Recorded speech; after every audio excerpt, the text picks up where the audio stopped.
渓流の宝石、カワセミ。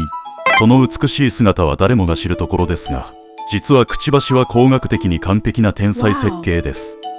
彼らは高速で水に飛び込み、魚を捕らえますが、先端が尖り根元が太いこのくちばしのおかげで、水に突入する際の抵抗が極めて低いのです。この抵抗の少ないくちばしの形状は、空気抵抗と騒音の軽減のため、日本の新幹線500系の先端にそのまま応用されています。